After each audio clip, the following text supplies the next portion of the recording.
Vous souhaitez entrer en master neuropsychologie et développement cognitif, bienvenue.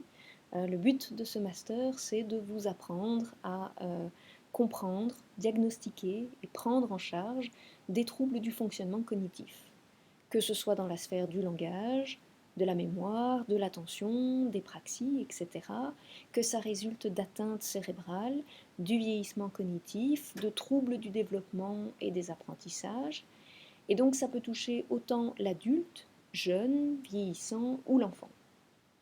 Dans ce master, on vous apprend également à développer un souci permanent d'actualisation des connaissances et on vous apprend également à porter un regard critique, que ce soit sur la littérature scientifique ou sur les pratiques cliniques.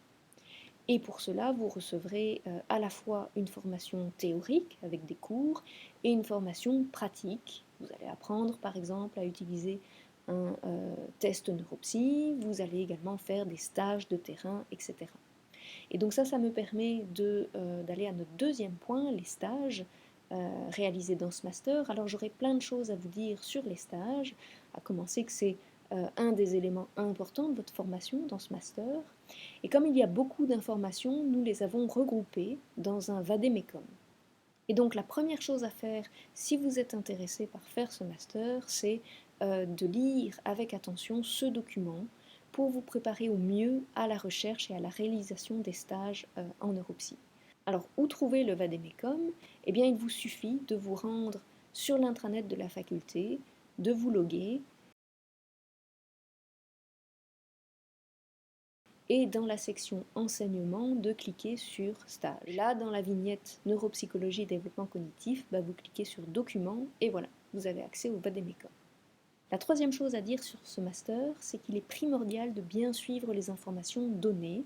Vous allez recevoir des emails pour les cours, pour les options, pour le mémoire, pour les stages, donc soyez organisés et prenez bien connaissance des informations.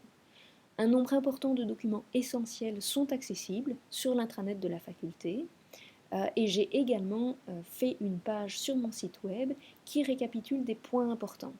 C'est aussi un moyen pour les étudiants d'accéder à des informations même s'ils ne sont pas encore inscrits à l'ULB. Voilà, ce sont les informations essentielles sur ce master. À bientôt!